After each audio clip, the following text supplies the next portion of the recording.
حضرت عبادہ رضی اللہ تعالیٰ عنہ کہتے ہیں کہ ایک مرتبہ حضور صلی اللہ علیہ وآلہ وسلم نے رمضان المبارک کے قریب ارشاد فرمایا کہ رمضان کا مہینہ آ گیا ہے جو بڑی برکت والا ہے۔ حق تعالیٰ شانہ اس میں تمہاری طرف متوجہ ہوتے ہیں اور اپنی رحمت کا خاصہ نازل فرماتے ہیں، خطاؤں کو معاف فرماتے ہیں، دعا کو قبول کرتے ہیں، تمہارے تنافس کو دیکھتے ہیں اور ملائکہ سے فخر کرتے ہیں، بس اللہ کو اپنی نیکی دکھاؤ، بد نصیب ہے وہ شخص جو اس مہینے میں بھی اللہ کی رحمت سے مایوس رہ جاوے۔ دوبارہ اسی حدیث کو دیکھتے ہیں۔ حضرت عبادہ رضی اللہ تعالیٰ عنہ کہتے ہیں کہ ایک مرتبہ حضور صلی اللہ علیہ وآلہ وسلم نے رمضان المبارک کے قریب ارشاد فرمایا کہ رمضان کا مہینہ آ گیا ہے جو بڑی برکت والا ہے۔ حق تعالیٰ شانہ اس میں تمہاری طرف متوجہ ہوتے ہیں اور اپنی رحمت خاصہ نازل فرماتے ہیں، خطاؤں کو معاف فرماتے ہیں، دعا کو قبول کرتے ہیں، تمہارے تنافس کو دیکھتے ہیں اور ملائکہ سے فخر کرتے ہیں، بس اللہ کو اپنی نیکی دکھاؤ، بد نصیب ہے وہ شخص جو اس مہینے میں بھی اللہ کی رحمت سے محروم رہ جاوے۔ الحمدللہ رب العالمین، سبحان اللہ رب العرش العظیم، الحمدللہ رب العالمین۔ آج جو حدیث پڑھی گئی اس میں رمضان کی اہمیت بتائی گئی ہے، رمضان کی کیا اہمیت ہے اور اس میں انسان کو کیا کیا کرنا چاہیے، کن اعمال پر توجہ دی گئی ہے۔ سب سے پہلے ہم اپنے آپ پر نظر ڈالیں کہ ہم اس اعمال میں سے کیا ہم اللہ تعالیٰ کے حضور پیش ہو رہے ہیں، اپنے گناہوں کی معافی مانگ رہے ہیں، کیا ہم نمازیں ساری پڑھ رہے ہیں یا نہیں پڑھ رہے۔ اگر نہیں پڑھ رہے تو اس پر پھر اس نے وعید بھی کی گئی ہے اس حدیث میں، یعنی کیا وعید ہے، اس شخص کو بد نصیب کہا گیا۔ اب ہم اپنا محاسبہ خود کر لیں کہ ہم نصیب والے ہیں یا بد نصیب ہیں، بخت والے ہیں یا بد بخت ہیں۔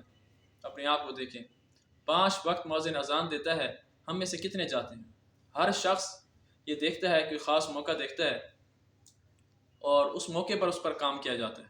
اب یہ خاص مہینہ ہے، اس خاص مہینے کے ہمارے سے کچھ تقاضے ہیں، روزہ ہے، تراویح ہے۔ ایک مثال ایک ایسی ہے، عید کے دن سب سے بڑی عبادت صرف عید نماز پڑھنا ہے، ایک دوسرے کو ملنا، مبارکباد دینا، یہی باتیں۔ حج کے موقع پر وہاں پہ جب حاجیوں کو کہا جاتا ہے کہ آپ نے حج کرنا ہے، طواف کرنا ہے، اور نوافل پر توجہ نہیں دیتے کیونکہ اصل مقصد ان کا حج اور طواف ہے، اللہ تعالیٰ کے گھر کی زیارت ہے۔ اسی طرح سے اس ماہ مبارک کے اندر جو اصل مقصد ہے وہ روزہ اور تراویح ہے۔ اب ہم یہ دیکھیں کہ روزہ ہم نے صرف اپنے بھوکے رہنے کا نام ہے، جو ہم سارا دن بھوکے رہے، اس کے علاوہ ہم نے سب وہ کام کیے جو گناہ ہیں، جو نافرمانی ہے، جو خلاف سنت ہے۔ اللہ تعالیٰ کو صرف ہمارا یہ بھوکا رہنا ہی پسند آئے گا؟ نہیں، ایسی بات نہیں ہے۔ روزہ رکھنے کے بعد جس طرح کلمہ پڑھنے کے بعد انسان پر کچھ ذمہ داریاں عائد ہوتی ہیں، اسی طرح روزہ رکھنے کے بعد بھی اس پر کچھ ذمہ داریاں عائد ہوتی ہیں کہ ہر وقت گناہوں سے بچے اور اللہ تعالیٰ سے مانگے، یا اللہ آپ کی رضا کے لیے روزہ رکھا ہے، آپ کی رضا کے لیے روزہ رکھا ہے، آپ اسے قبول فرما لیں۔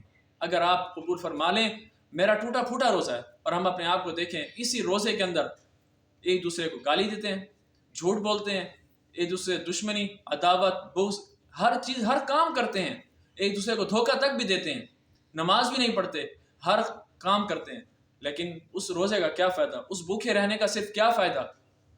کوئی فائدہ نہیں ہے میرے بھائیوں۔ اور اس کا جو دوسرا انعام ہے رمضان کا، وہ ہمارے پاس تراویح ہے۔ اب ہم یہ دیکھیں، ہم نماز میں ہی نہیں پہنچ رہے تو تراویح کیا خاک پڑھیں گے؟ اس کا اصل مقصد قرآن مجید پڑھنا ہے۔ اس مہینے میں قرآن مجید اترا ہے، ہم اپنے آپ کو دیکھیں ہمارا کتنا قرآن مجید سے لگا ہوا ہے۔ کیا ہم ایک آیت بھی پڑھ لیتے ہیں؟ روز کتنے گانے تو سن لیتے ہیں، کتنی فلمیں تو دیکھ لیتے ہیں، ایک دوسرے کے ہمیں کتنے ہیروز کے نام تو یاد ہیں، کتنے فلموں کے نام یاد ہیں، کسی ایک آیات زبانی بھی آتی ہے، کوئی ایک سورت زبانی بھی آتی ہے، کوئی اچھی طریقے سے پڑھ بھی لیتے ہیں۔ آج ہم میں ہر ایک شخص کو ایک دوسرے کے سنگر کی نقل بڑی اچھی کر لیں گے، اس کی آواز میں گا سکتے ہیں، اس کی انداز میں اداکاری کر سکتے ہیں، لیکن کسی اچھے قاری کی آواز میں تلاوت نہیں کر سکتے۔ یہ آج ہمارا حال ہے میرے بھائیوں۔ ہمارا قرآن مجید ساتھ کتنا تعلق ہے اور نماز کے ساتھ کتنا تعلق ہے؟ الصلاۃ معراج المؤمنین، مومن کی معراج نماز ہے، یعنی جو چیز انسان کو، مومن کو بلند کرنے والی ہے، جو انسان کو ترقی دینے والی ہے، ہم اس کو بھول گئے، اور جس چیز نے نفس میں ہمیں جس طرف لگا دیا ہم اس طرف لگ گئے۔ یہ دنیا ہمارے سامنے مزین کر دی گئی ہے، ہمیں بتا دیا گیا آپ نے اتنا پڑھنا ہے، اتنا کھیلنا ہے، اتنا کرنا ہے۔ کھیل بھی آپ کی جسمانی کے لیے ضروری ہے، آپ کی ورزش بھی ضروری ہے، دین ضروری نہیں ہے. آج صرف ایک چیز ہمارے اندر جو ہے وہ دین لاوارث ہے. ہر ایک چیز چیزیں ہمارے اندر بتا دی گئی، یہ کرو گے یہ ہوگا، یہ کرو گے یہ نہ. کسی نے یہ نہیں بتایا نا نماز پڑھی نقصان. ہم آج صرف مادی چیزوں کے ہو گئے ہیں. ہمیں پتہ ہے میں اس آگ کے قریب جاؤں گا مجھے آگ لگے گی. ہر چیز جو چیز نظر آتی ہے نا آج ہم اس چیز کے عادی ہیں. ہمیں اس پتہ نہیں آج نماز نہیں پڑھی، ایک نماز قضا کیا ہے، ساری زندگی اگر وہ شخص نماز پڑھتا رہے نا اس فرض کی نماز کے برابر اس کی نماز نہیں ہو سکتی. یہ عالم ہے. اسی طرح سے اگر ایک روزہ چھوٹ جائے، اگر وہ ساری زندگی روزے بھی رکھتا رہے تو اس روزے کے برابر نہیں بن سکتا. اب آپ یہ دیکھ لیں ہم نے کتنی نمازیں کتنے روزے گزر گئے ہیں، ہم نے کتنی نمازیں باجماعت پڑھی ہیں، کتنی نمازیں قضا کی ہیں، کس وقت تک پہنچے ہیں، اور کیا ہم نے وہ نمازیں بھی صحیح پڑھی ہیں جو ہم نے وہاں پر پہنچے تھے. ویسے بھی ہمارا سارا دن کا خیال، سارا دن جو کام کرتے ہیں وہ نماز میں جا کے سوچتے ہیں. میرے بھائیو دوستو، نماز تو صرف اللہ تعالیٰ سے ملاقات کا ذریعہ ہے. اللہ تعالیٰ اگر کوئی شخص کسی کو بلائے اپنے گھر، وہ دوسرے کو فخر سے بتاتا ہے یار اس نے مجھے اپنے گھر بلایا تھا، میں اس گھر جا رہا ہوں، اور یار وہ اتنا مصروف تھا میں پھر بھی گیا. آپ خود دیکھیں اس بات کو اپنے ذہن میں ڈالیں. اس میں بتایا گیا اللہ تعالیٰ فرشتوں سے مخاطب ہو جاتے ہیں. ہم اگر اپنی ساری مصروفیت کو چھوڑ کر جس رب نے ہمیں بنایا، آنکھ دی، زبان دی، کان دیا، ناک دیا، ہر ایک چیز، ہر ایک نعمت دی، اور بے بہا نعمتیں دی، ایک نعمت بھی ہم سے چھین لے ہمارا کیا حال ہے؟ ایک نعمت بھی ہم سے لے لے ہمارے اوپر کیا گزرے گی؟ لوگ ہمیں تانے دیں گے بھئی یار یہ تو وہ ہے. ہمارا ایک گناہ دکھائیں گے، ہماری ایک بیماری لوگوں کو بتائیں گے. اتنی چیزیں ہونے کے باوجود، اتنی نعمتیں ہونے کے باوجود ہم اللہ تعالیٰ کی طرف نہیں جا رہے، ہم اپنی طرف سے نہیں جا رہے. یہ ہمارے کچھ گناہ ایسے ہیں. گناہ ایک گندگی کی مانند ہے. اس گناہ کی بدولت ہم نے اس گندگی کو دور کرنا ہے. جب تک یہ گندگی ہم سے دور نہیں ہوگی، یہ ناپاکی ہم سے دور نہیں ہوگی، ہمارے ایمان کے اندر لذت کس طرح سے آئے. اس کی ایک مثال ایسی ہے، یہ پورا کمرہ ہو، اس میں آپ چلر لگا دیں اور سارے ونڈوز دروازے کھول دیں، سارا دن ونڈو اے سی چلتے رہیں، چلر چلتے رہیں، اے سی ٹھنڈک نہیں ہوگی. اس کی وجہ آپ نے دروازے کھلے ہیں، اس کی وجہ سے گرمائش اندر آ رہی ہے، گرم ہوا اندر آ رہی ہے. ہمارا حال، ہمارا دل بھی اسی طرح سے ہے. ہم نے گندگی کے دروازے کھول رکھے ہیں، گالی گلوچ، گانا، ہر ایک چیز کے، دوسروں کی ماں بہن کو دیکھنا، اس پر باتیں تننا اور اس پر پھر کمنٹ بازی کرنا، یہ ہمارے دل ہیں. یہ سب گناہ کے دروازے ہیں. ہم جوان ہیں، ہم نے اپنے آپ کی جوانی کو مضبوط بنانا ہے. کل قیامت کے دن جوانی کے بارے میں بھی سوال کیا جائے گا. ایک شخص وہ ہے جو بڑھاپے میں کچھ نہیں کر سکتا، اب وہ بیٹھی ہے، وہ کہتا ہے میں گناہ نہیں کرتا. کیا اس کی ہمت ہے؟ یہ نہیں میرے بھائیو، ہمت تو آپ کی ہے. آپ آج شیطان کو للکار کر مسجد میں پہنچیں گے، 5 وقت کی نماز پڑھیں گے. آپ کی جوانی کی تو عبادت تو بہترین عبادت ہے. حدیث شریف میں عبادت تو جوانی کی عبادت ہے نا. آج آپ اپنی مصروفیات چھوڑ کر شیطان کو للکار کر مسجد میں جا رہے ہیں. ہر کام، جوان تو جوان ہے، اللہ تعالیٰ نے آج آپ کے اندر طاقت دی ہے، ہمت دی ہے، جرت دی ہے، آپ کے اندر طاقت ہے، آپ جا سکتے ہیں، کر سکتے ہیں. تو کرتے کیوں نہیں ہے؟ کس بات کا خوف ہے؟ کیا اللہ تعالیٰ سے ڈرتے نہیں ہم؟ ہمارے اندر اتنی غیرت نہیں ہے جو ہمیں پالنے والا ہے، پوسنے والا ہے. ابھی 1 منٹ کا زلزلہ آ جائے، سوچیں کیا بنے گا؟ زمین کے اندر دھنس جائیں گے. ہمارے اتنے اچھے ثواب ہیں، اتنی نیکی ہیں کہ ہم اللہ تعالیٰ ہمیں ان سب زلزلے آنے کے باوجود بھی، ابھی کچھ عرصہ ہوا ہے، کچھ مہینے بھی نہیں گزرے، زلزلے آ چکے ہیں، ہم نے اپنے آپ کو دیکھا نہیں.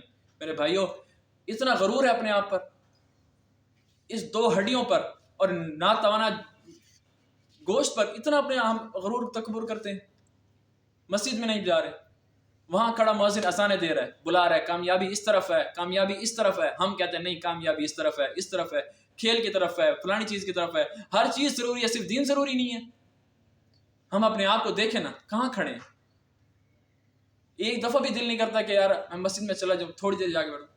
مومن کا دل تو مسجد میں لگتا ہے. مومن کے دل کی مثال، مومن کی مثال ایسی ہے، مسجد میں سکون آتا ہے. مچھلی کو آپ پانی سے باہر نکالیں تڑپتی ہے، کیونکہ اس کا رہنا سہنا وہی ہے. اور ہم گناہوں کی محفل میں اپنے آپ کو جانا پسند کرتے ہیں. ہماری کیا طبیعت بن گئی ہے؟ آخر ہم نے فوت ہونا نہیں ہونا، کسی کو منہ دکھانا نہیں دکھانا. کل قیامت کے دن کس منہ سے کھڑے ہونا ہے؟ میرے بھائیوں، اپنے آپ کو دیکھو. ہمارے ماں باپ ہیں، وہ ہمارے اوپر کتنا کچھ صرف کر چکے، اور ہم کیا کچھ کر چکے. نہ دین پڑھ رہے ہیں، نہ دنیا پڑھ رہے ہیں، دونوں طرف سے ذلیل ہوئے جا رہے ہیں. صرف ایک ہے، موبائل ہے اور ہم ہیں، گندگی ہے اور ہم ہیں. اس کے علاوہ انسان کی اپنی ورتھ ہے، آپ کی ایک ویلیو ہے. اللہ تعالیٰ کے نزدیک، دوسری امتوں کے نزدیک، دوسری امتوں نے رش کیا آپ پر، ہم پر رش کیا. بھئی یار یہ کتنی قابل فخر ہے. اور ہم اپنے آپ کو جو نیچے گندگی میں لے کے جا رہے ہیں، کتنی گہرائی میں لے جائیں گے، پھر احساس ہوگا. تب احساس ہوگا جب بوڑھے ہو جائیں گے، سارے بال سفید ہو جائیں گے، تب تو کوئی کام نہیں ہے میرے بھائیوں. تب تو ریٹائرمنٹ کے بعد ہر بندہ مسجد میں بیٹھتا ہے، پہلی صف میں کرسی پر بیٹھتا ہے. کیا فائدہ میرے بھائیوں؟ کوئی فائدہ نہیں. آج جوانی ہے، آج سنبھل جائیں. آج کی عبادت مانی جائے گی. آج جو سجدہ کیا وہ سجدہ مانا جائے گا. آج کی جو آج آپ کی آنکھوں سے آنسو گرا وہ مانا جائے گا. اللہ تعالیٰ بڑا غفور رحیم ہے. پچھلے کیا اس پر معافی، اللہ تعالیٰ معاف فرما دیں گے. اللہ تعالیٰ کے آگے جھک جائیں، رونے لگیں، یا اللہ جتنی نمازیں کیا ہم لٹائیں گے. یا اللہ ہم عہد کر چکے ہیں، ہم نماز میں آئیں گے، مسجد میں آئیں گے. آپ کے حبیب کا فرمان ہے کہ نماز میری آنکھوں کی ٹھنڈک ہے. ہم آپ کے حبیب کو کبھی دکھ نہیں دیں گے، تکلیف نہیں دیکھیں گے. ان سب چیزوں ہونے کے باوجود ہم اپنے آپ کو دیکھیں کہاں آئے. ہم سب بھائیوں سے درخواست ہے کہ مسجد میں آنے والے بنے. ایک بھائی آ رہا ہے، ساتھ والے دوسرے بھائی کو بھی لے کے آئے. ہم بہترین امت ہی اس وجہ سے ہیں کہ دوسرے کو لے کے آنے والے بنے. اگر ہم خود ہی نہیں آ رہے تو دوسرے کیسے آئیں گے؟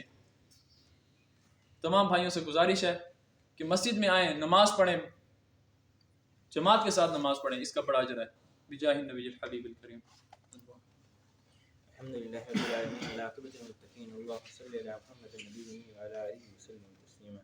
یا من لم یلد ولم یولد ولم یکن له کفوا احد ارحمنا ارحمنا ارحمنا. یا اللہ جو کچھ پڑھا سنا اس پہ عمل کرنے کی توفیق عطا فرما. یا اللہ ہم بہت گنہگار ہیں، ہمیں معاف فرما دیجیے.